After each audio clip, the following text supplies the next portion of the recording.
Olá, pessoal, tudo bem? A gente vive num mundo que parece que está sempre pedindo mais e mais da gente. É pressão no trabalho, nos estudos, em todo lugar.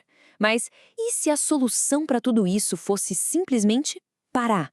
Essa é mais ou menos a ideia por trás do movimento deitar-se. A grande questão é: será que essa atitude de se desconectar realmente leva a uma vida mais feliz? Hoje a gente vai ver o que a ciência diz sobre isso, com base num estudo super interessante de Lu, Wang e Kong. Bom, antes da gente mergulhar nos resultados, vamos entender uma coisa primeiro.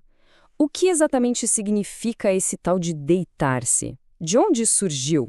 Pensa assim, é como se a vida fosse uma corrida sem fim e a linha de chegada está sempre se afastando.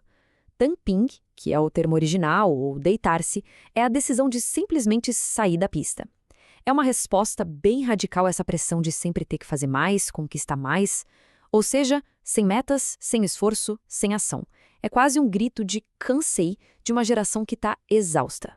E olha, essa sensação de esgotamento não tem fronteiras, não. O que começou lá na China, hoje ecoa em outros movimentos por aí, como o famoso quiet quitting, aquela demissão silenciosa, e no aumento do número de jovens que nem trabalham nem estudam, os chamados NEETs. É um baita sinal dos nossos tempos, um sentimento de desilusão que parece ser global. E é aqui que a coisa fica interessante. Será que deitar-se é um jeito de se proteger, de cuidar da saúde mental nesse mundo meio caótico? Ou será que, na verdade, ao desistir, as pessoas estão, no fundo, se sabotando? A gente tem dois lados bem claros nessa discussão. De um lado, tem quem defenda que é uma resposta super racional para fugir do estresse, sabe? Para encontrar um pouco de paz, nem que seja por um tempo. Mas do outro lado, a visão mais comum é que desistir tira a motivação, impede o crescimento pessoal e, no fim das contas, deixa a vida com menos graça. Tá, mas chega de achismo, né? O que os dados mostram? Pela primeira vez, uma pesquisa foi atrás de responder exatamente isso. Será que largar mão dos objetivos pode, de fato, aumentar a felicidade?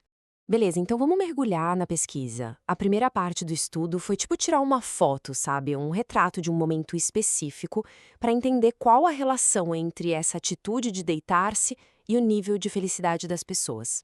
E o que essa foto mostrou? Olha só, num grupo de quase 1.000 estudantes universitários, 11,1%, ou seja, mais de 1 em cada 10, já apresentava uma forte tendência a deitar-se. Isso já mostra que não é um caso isolado, é algo bem presente. E tem um padrão curioso aqui. O estudo descobriu que estudantes de faculdades consideradas comuns tinham uma tendência maior a deitar-se do que os de universidades de elite, as mais concorridas. Isso dá a entender que talvez o ambiente, as oportunidades, as expectativas, tudo isso pode influenciar nessa decisão. E aqui vem a primeira grande pista do estudo. Eles encontraram uma ligação negativa bem forte. Resumindo, quanto mais uma pessoa adota essa postura de deitar-se, menor é a satisfação dela com a vida. É uma conexão clara. Mas, e esse mais aqui é gigante, isso ainda não diz o que vem primeiro. Pois é, o clássico dilema do ovo e da galinha. É a infelicidade que faz a pessoa desistir ou é o ato de desistir que deixa a pessoa infeliz? Para descobrir isso, os pesquisadores precisavam de mais do que uma foto, precisavam de um filme, acompanhando as pessoas ao longo do tempo. E foi exatamente o que eles fizeram na segunda parte do estudo. Acompanharam um grupo de estudantes durante um mês para ver o que mudava. Vamos ver o que essa investigação descobriu.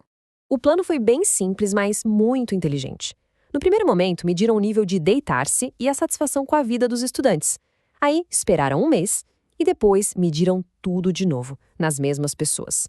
A ideia era justamente ver o que causava o quê. E o resultado foi, bem, claro. Os estudantes que mostraram uma tendência maior a deitar-se no começo do estudo estavam significativamente menos satisfeitos com a vida um mês depois. Ou seja, a atitude de desistir veio primeiro. E o contrário não aconteceu. Estar infeliz no primeiro momento não foi um fator que previu que a pessoa iria se deitar mais tarde. A relação de causa e efeito ficou bem clara. É o ato de deitar-se que leva à insatisfação e não o contrário. Então, o que tudo isso quer dizer no final das contas? Qual é o veredito da ciência sobre deitar-se e a busca pela felicidade? Acho que a própria conclusão dos pesquisadores resume perfeitamente. Eles dizem o seguinte: Isso sugere que deitar-se, que serve como um mecanismo de alívio temporário diante de uma pressão avassaladora, pode ter um custo para o funcionamento psicológico a longo prazo. Em outras palavras, essa fuga da pressão agora pode cobrar um preço alto da felicidade lá na frente. Mas por que isso acontece? Psicologicamente faz todo sentido. Nós, seres humanos, temos necessidades básicas. A gente precisa se sentir competente, precisa sentir que está crescendo, melhorando, conquistando coisas. Quando alguém se deita, está abrindo mão de tudo isso. É como tirar as principais fontes de combustível da nossa satisfação pessoal. A lição que fica, então, é bem direta. Se desconectar como uma resposta à pressão parece ser um caminho que leva para baixo, para menos satisfação com a vida e não para cima. A ciência, nesse caso, confirma aquela ideia de que a verdadeira satisfação muitas vezes não está em evitar os desafios, mas em superá-los. E tudo isso levanta uma reflexão ainda maior, né? Se deitar-se é um sintoma, qual é a doença? Como a gente pode construir uma sociedade, um mundo, onde as pessoas não sintam essa necessidade de simplesmente desistir? Essa é uma pergunta que fica para todos nós. Pessoal, muito obrigada por acompanharem essa análise. A gente se vê na próxima.